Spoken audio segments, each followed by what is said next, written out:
जय हिंद। अभी मैं बात करने वाला हूँ कि किसी भी भाषा को सीखने के लिए सबसे पहले ये ज़रूरी होता है कि उसके मर्म को, उसका जो मतलब होता है चीज़ों का, उसका अर्थ समझना सबसे ज़्यादा ज़रूरी होता है। तो आपको किसी भी भाषा को समझने के लिए सबसे पहले उसको अपने जो आप जानकारी में आपके लैंग्वेज है उसको समझना ज़रूरी होता है। अगर हम बात करते हैं अपनी भाषा में चीज़ों को सीखने के लिए, तो भाई जैसे इंटरनेशनल लैंग्वेज अंग्रेजी हुआ, उसकी चीज़ों को समझने के लिए सबसे पहले हमको उसका अर्थ समझना पड़ता है, किस प्रकार से उसका टोन होता है, कैसे कैसे बताया गया है, उसको अपने अनुसार ही जब ढाला जाता है तो उसको सीखने में बहुत आसानी होती है।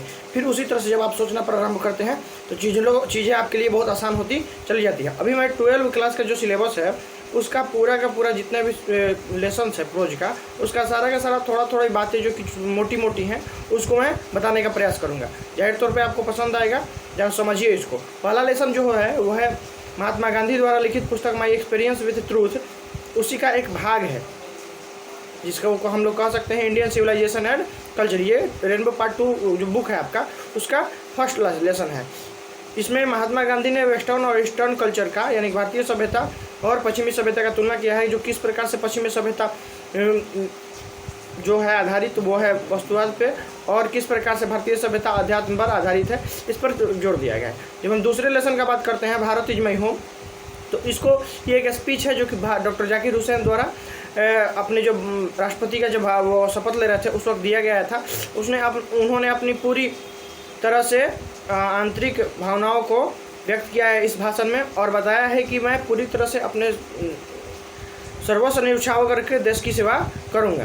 तो तीसरा लेसन है ए पिंच ऑप्शन ऑफ, वो मनोहर मालवंकर जी का एक कॉमिक है जो कि उन्होंने खुद अपने आप पर बीती हुई घटना पर आधारित है। किस प्रकार उनके मामा नानू का किस प्रकार से एक जुगाड़ू पर्सन होकर के और मंत्री सबसे भेंट कर लेते हैं, और ये एक अंडर सेक्रेटरी ट्रायल होकर के भी उनको लगता था कि ये बहुत मुश्किल काम है, लेकिन किस प्रकार से उनके मामा नानू का कहने इसको आसान बनाया। ये पूरा ही बड़ा ही ह्यूमरस और ज़बरदस्त है, इसको पढ़ के बहुत मज़ा आता है। ये एकदम कॉमेडी और ज़बरदस्त एक तरह से कह सकते हैं इस पूरे किताब का एक लेसन है। जो चौथा लेसन है आई हैव ए ड्रीम, उसको लिखा है मार्टिन लूथर किंग ने। ये भी एक प्रकार का स्पीच है, इसको मार्टिन लूथर किंग ने अपने अलबामा प्रदेश में एज ए बैप्टिस्ट मिनिस्टर रहते हुए दिया है। ये भी बहुत इंटरेस्टिंग है कि सिविलाइजेशन राइट्स का कैसे ब्लैक्स का और वाइट का दोनों का तुलना कराया जाता है, और उसमें चाहते थे कि किस प्रकार से काले और गोरे दोनों मिलकर के अच्छी तरह से रहें। उन्होंने अपने सपने को इस भाषण में दर्शाया है। पांचवा जो लेसन है वो है idea that have help mankind, कि ऐसी सोच, ऐसी तकनीकें जिसने मानव सभ्यता की संस्कृति को अपने आप में बढ़ने के लिए किस प्रकार से जागृत करता है। ये बर्टन आर्थर विलियम रसल इसको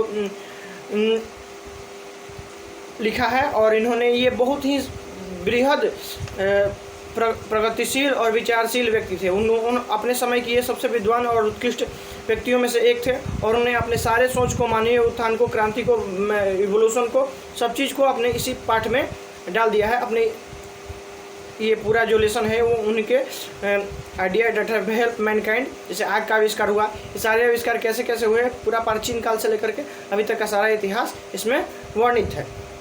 द आर्टिस्ट जो छठा लेसन है वो लिखा गया है शिगा नोया द्वारा, जो कि एक जापानी बॉय के किस प्रकार से उनके माता पिता द्वारा उसके टैलेंट को, उसके प्रतिभा को जो कुंद दिया जाता है, इसकी पूरी कहानी है। जो कि गोंड पक्षी, गोंड जो एक प्रकार का पौधा होता है हमारे यहाँ के तरबूज जैसा, वो किस प्रकार से उस पर कलाकारी करता था और कितना ज़बरदस्त इसका नक्काशी होता था। लेकिन उसके माता पिता और शिक्षक ये बात समझ नहीं पाए कि बच्चा कितना टैलेंटेड है, और उसको इन सब से अलग करके पढ़ाई में लगा दिया, जबकि वो उसको मन नहीं लगता था पढ़ने में। तो जाहिर तौर पे जिसको जिस क्षेत्र में उन्नति करना हो, जिसको जिस फील्ड में जो आगे बढ़ना चाहता हो, उसको वैसे आगे बढ़ना चाहिए। यही सीख हमको ये लेसन देता है। A child is born Germaine Greer द्वारा, जो कि एक सेक्सोलॉजिस्ट, गायनोलॉजिस्ट और ज़बरदस्त मानवीय महिलाओं के का जो लैंगिक और बच्चा जनने का पूरा प्रक्रम होता है शादी के बाद का, पूरा प्रोसेस ईस्टर्न और वेस्टर्न कल्चर के को पूरी तरह से समाहित किए हुए हैं अपने इस लेसन में।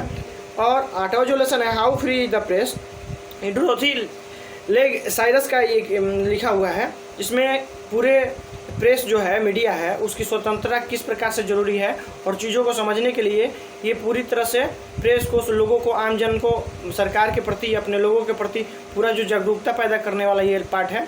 और इसको सबको अच्छी तरह से समझना जरूरी है कि मीडिया जो कि चौथा स्तंभ है, न्यायपालिका, कार्यपालिका, विधायिका के बाद पत्रकारिता आती है, वो क्यों जरूरी है और उसकी स्वतंत्रता किस प्रकार जरूरी है, ये सारा का सारा इस लेसन में बताया गया है। द अर्थ जो 9वां नंबर लेसन है, 9th लेसन, उसमें पृथ्वी की संरचना, भौगोलिक संरचना, ये गद्य भाग का बहुत ही ज़बरदस्त हम लेख कह सकते हैं, उसको H.E. बेट्स ने लिखा है।